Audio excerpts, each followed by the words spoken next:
On the afternoon of October 26, 1995, a woman sat at a small, wrought-iron table outside a cafe on the Tower Road Promenade in Sliema, Malta. Before her lay a sketchbook, its page filled with the half-finished charcoal lines of the St. Julian's Tower, and a cup of cooling coffee. To any casual observer, she was an art student, one of many tourists and expatriates, who found inspiration in the island's stark limestone architecture and the brilliant azure of the Mediterranean. Her posture was relaxed, her hand moving with the practiced, unhurried grace of a dedicated artist.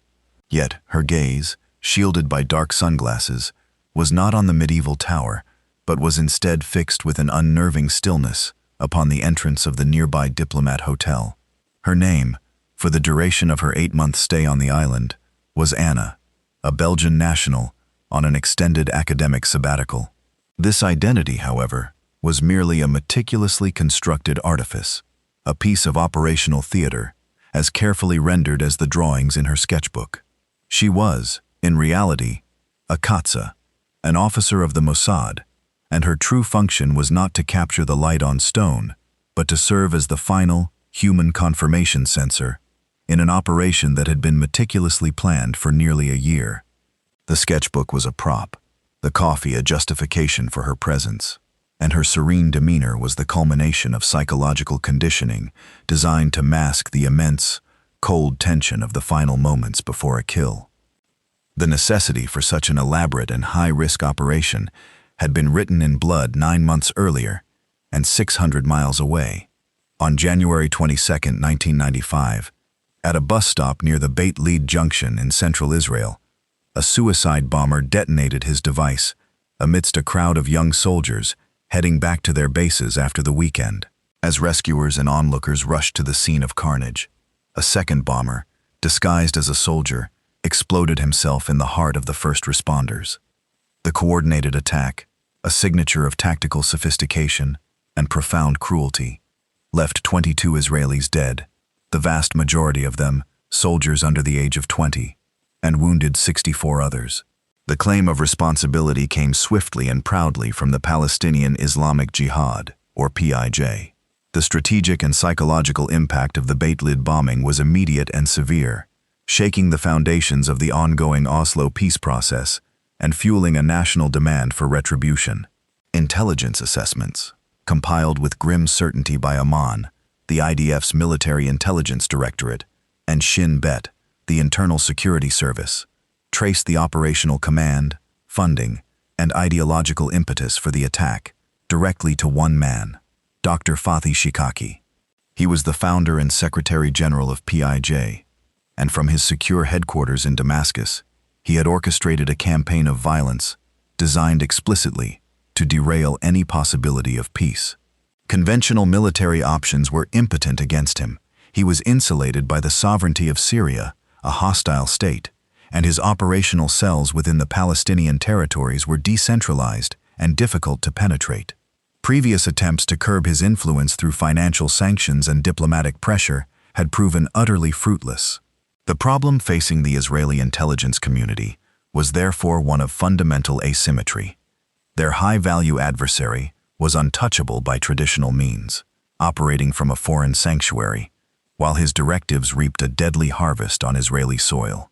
The calculus of the situation shifted inexorably toward a single, unavoidable conclusion. If Shikaki could not be brought to justice, justice would have to be brought to him, wherever he could be found. Fathi Shikaki was not a conventional terrorist leader. Born in a refugee camp in the Gaza Strip and trained as a physician in Egypt, his persona was that of an intellectual, a poet, and a devout religious scholar. This intellectual veneer, however, masked a deep and unyielding revolutionary zeal forged in the writings of the Egyptian Muslim Brotherhood and the fervor of the Iranian Revolution.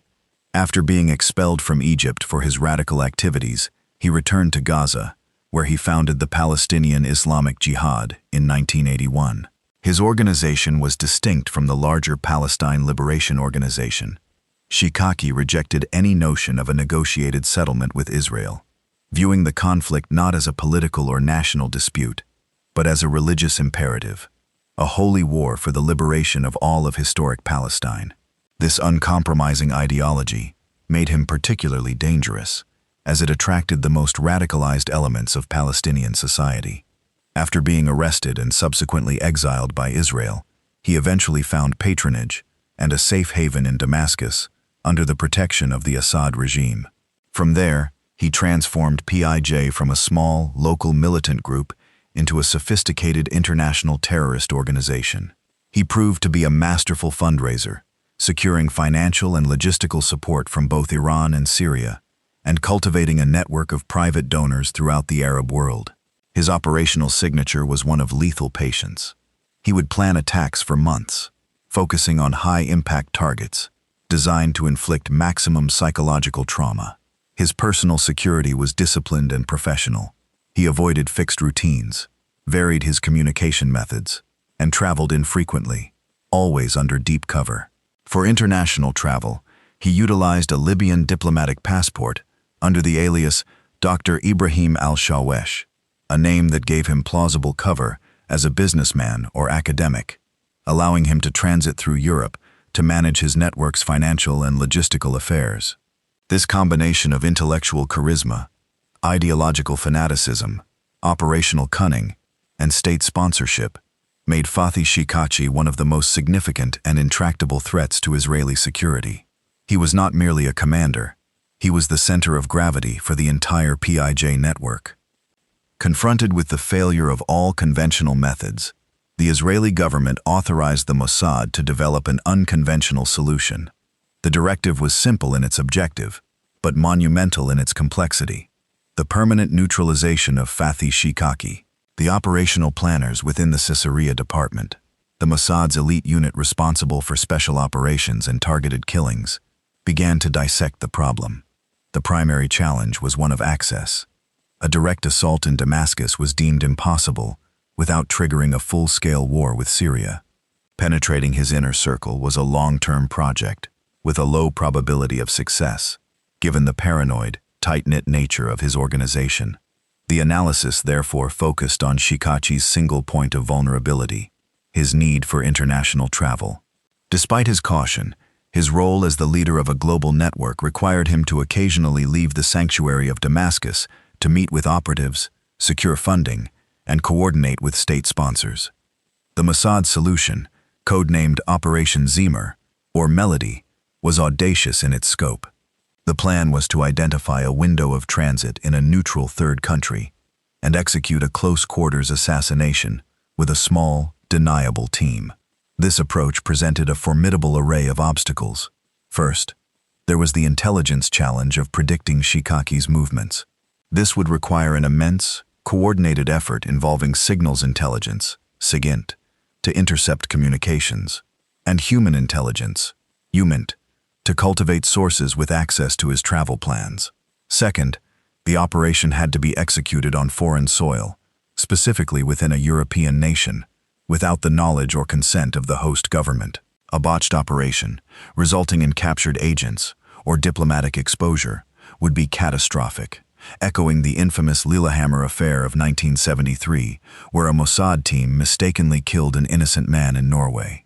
The risk analysis concluded that the consequences of failure were severe, ranging from lengthy prison sentences for the operatives to a complete rupture in diplomatic relations and a devastating blow to the Mossad's reputation and operational capability.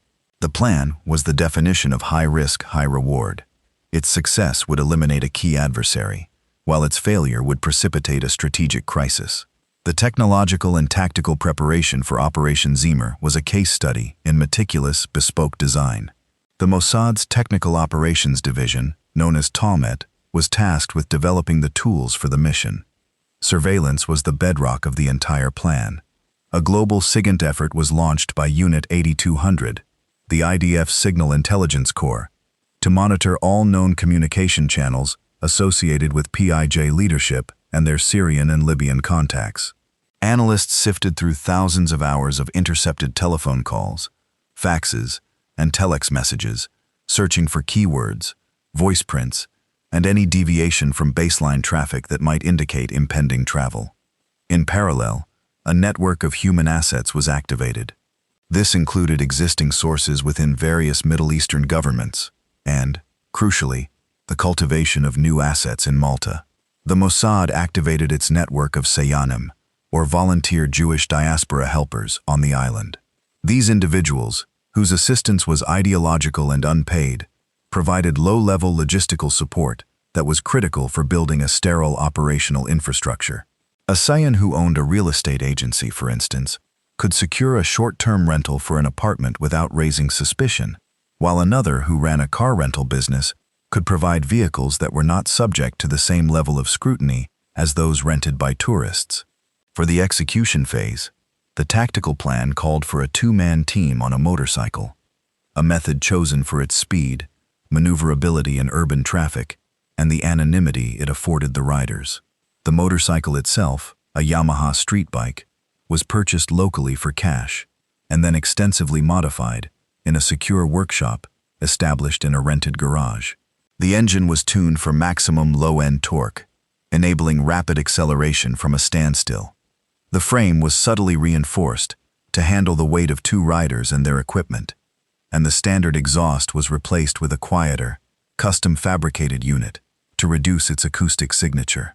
The weapon selected for the assassination was a Beretta Model 71 in .22 LR caliber, a pistol favored by Mossad's targeted killing units for its reliability, lightweight, and, most importantly, its exceptional performance when fitted with a sound suppressor. The 7.65mm pistol was also considered, but the .22 LR was chosen for its reduced report, even with a suppressor, and its lethality at close range with precise headshots. The ammunition was specially loaded to ensure consistent velocity and terminal performance. Every piece of equipment, from the encrypted communication devices to the forged travel documents for the hit team, was purpose-built and rigorously tested, leaving absolutely nothing to chance. The human element of the operation required a specific and rare combination of skills and psychological resilience. The operative chosen for the vital surveillance role, the woman who would become the artist Anna, was selected from Kidon, the subunit within Caesarea that carries out assassinations. Her real name was a closely guarded secret, known only to her handler and the highest echelons of the Mossad. Her psychological profile, compiled during her training, highlighted an exceptional capacity for long-term isolation, a photographic memory for faces and patterns, and an almost preternatural ability to project an aura of complete normalcy. She was fluent in English and Italian, and had undergone an intensive 6-week immersion course in the Maltese language and its specific dialectal nuances, focusing on the vocabulary of daily life, shopping, renting, and casual conversation. Her operational training was exhaustive. She spent weeks in a full-scale mock-up of the Sliema waterfront, constructed at a Mossad training facility in the Negev desert. There, she rehearsed her surveillance routines hundreds of times, practicing how to use reflective surfaces like shop windows to observe targets behind her, how to handle dead drops for receiving and passing information, and how to use her artist's props to provide cover for her activities. She learned to draw well enough to be convincing, focusing on architectural sketches that justified long periods of stationary observation. The psychological conditioning was equally intense. She underwent sessions designed to stress-proof her against the anxiety of prolonged deep cover and the acute pressure of the final moments of the operation. She was trained to compartmentalize her emotions, to view the target not as a human being, but as a strategic objective, and to control her physiological responses, heart rate, breathing, micro-expressions, under extreme duress. She was, in essence, being systematically deconstructed and then rebuilt into the perfect instrument for the mission, a living, breathing surveillance device hidden in plain sight. The construction of her cover identity, or legend, was an exercise in deep-level fabrication, designed to withstand not just casual scrutiny, but also potential investigation by a competent foreign police force. The name Anna de Witte was chosen, along with a backstory as a postgraduate art history student from Ghent, Belgium, researching the influence of Caravaggio, who himself had spent time in Malta. This legend was supported by a layered portfolio of documentation. The Mossad's Documents Division created a Belgian passport and national identity card of such high quality that they were indistinguishable from genuine articles, complete with plausible entry and exit stamps from other European countries to build a travel history. They forged a student identification card from the University of Ghent and a letter of introduction from a fictitious professor.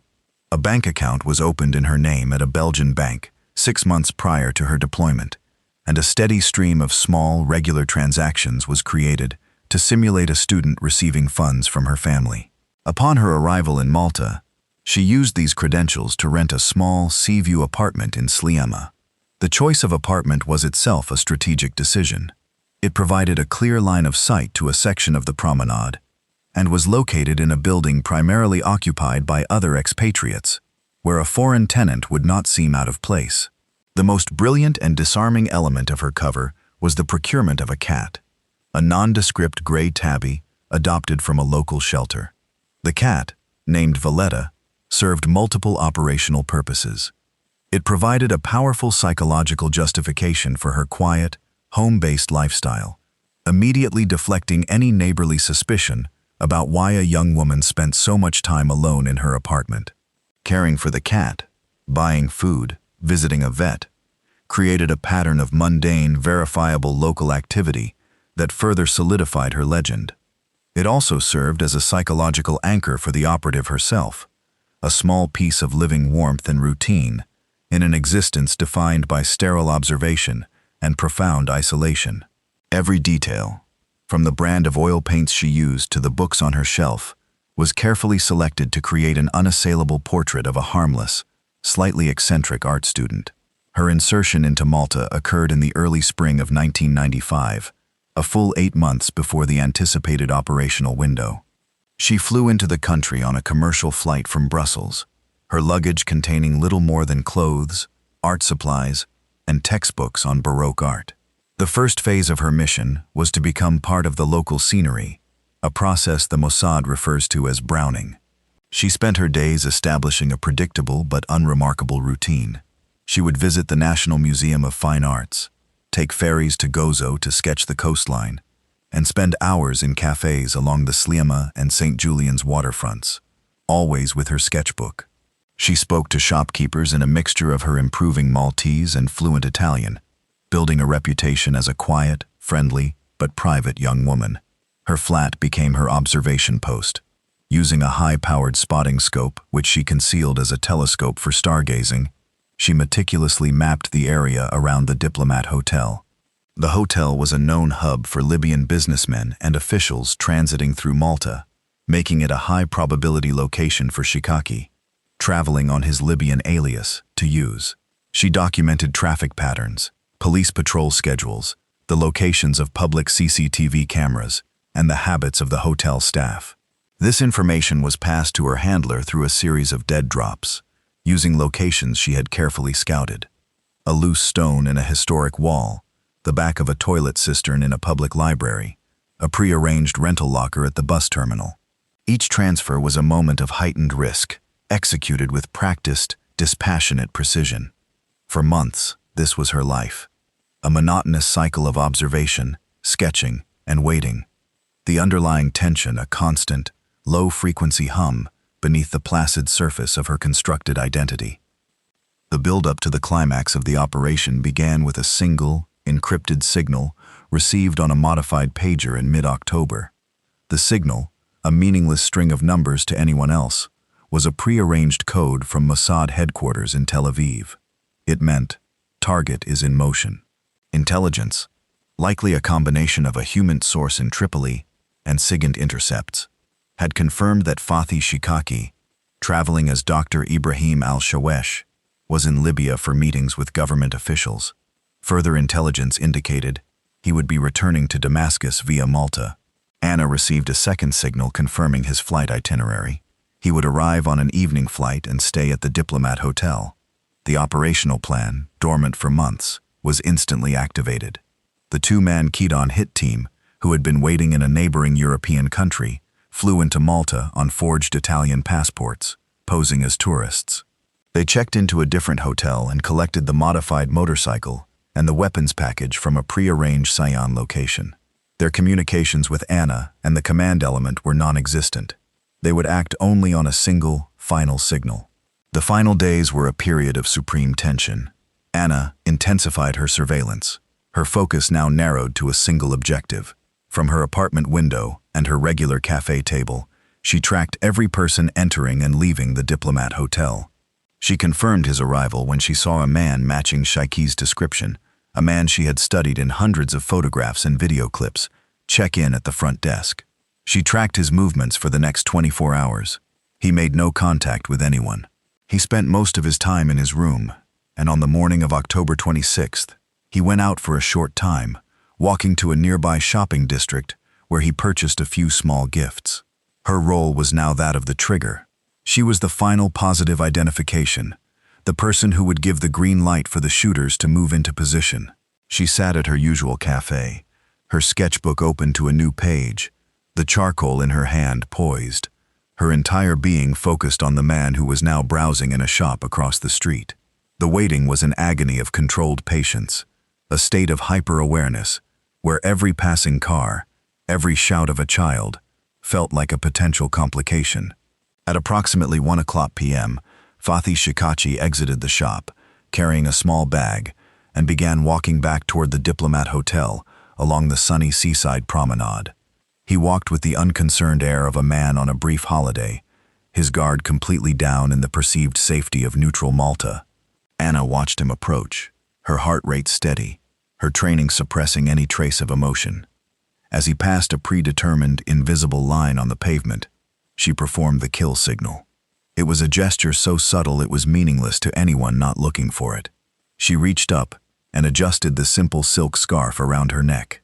Less than 30 seconds later, the low, tuned growl of the Yamaha motorcycle became audible.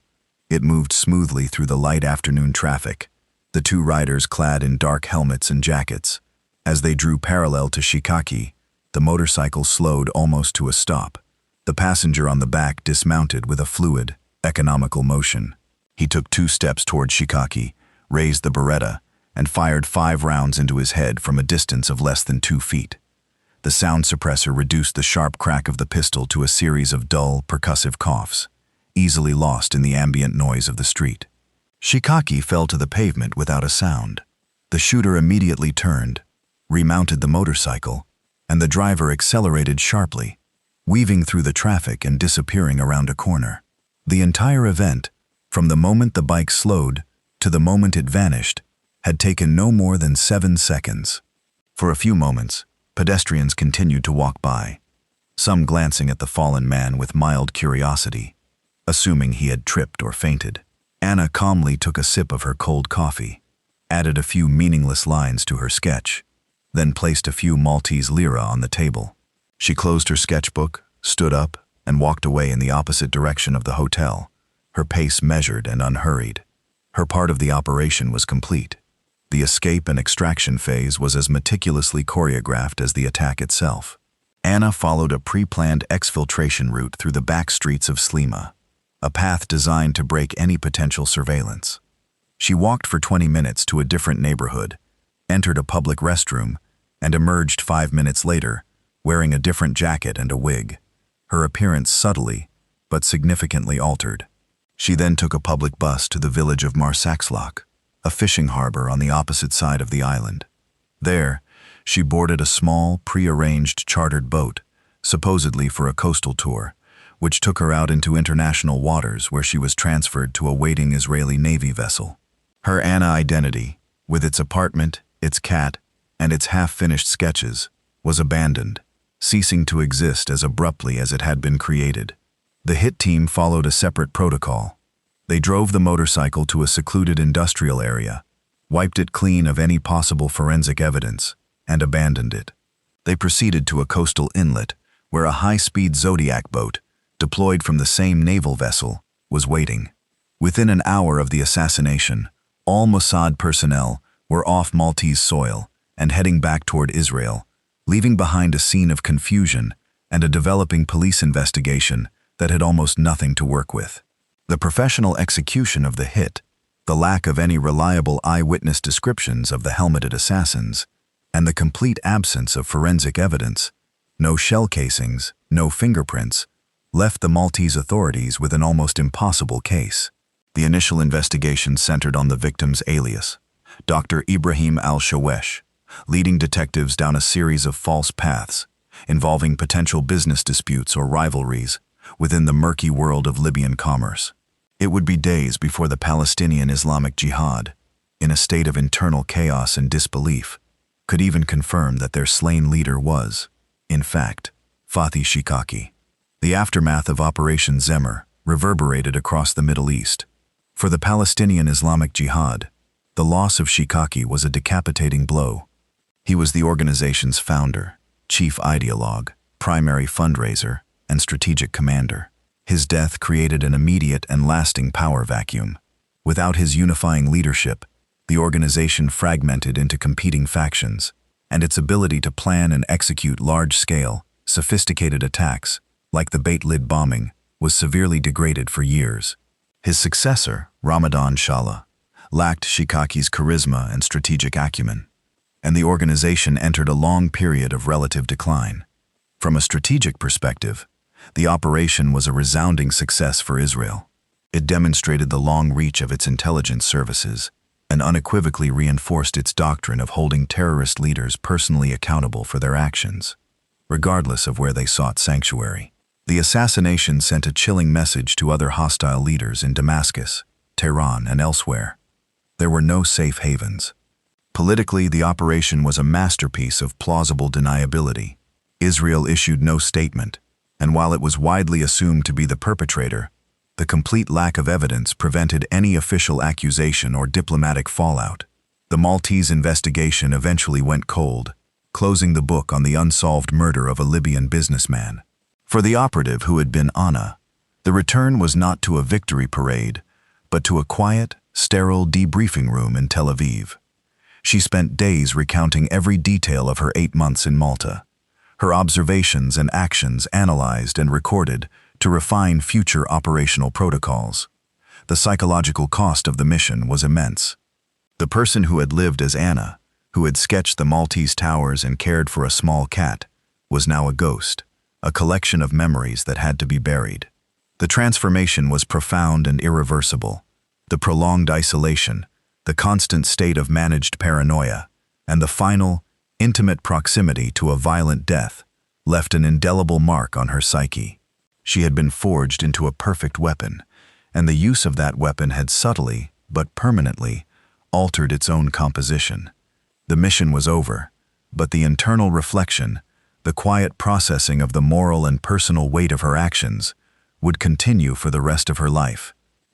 Is such a targeted killing, conducted with surgical precision on foreign soil, a legitimate act of national self-defense, or is it an extrajudicial execution that undermines the very international laws it purports to uphold? What is the true cost of creating a human being like Anna, an individual conditioned to live a lie so completely that they can watch a man be killed and walk away without breaking stride? Share your thoughts in the comments below. If you found this story compelling, please give this video a like and subscribe to our channel.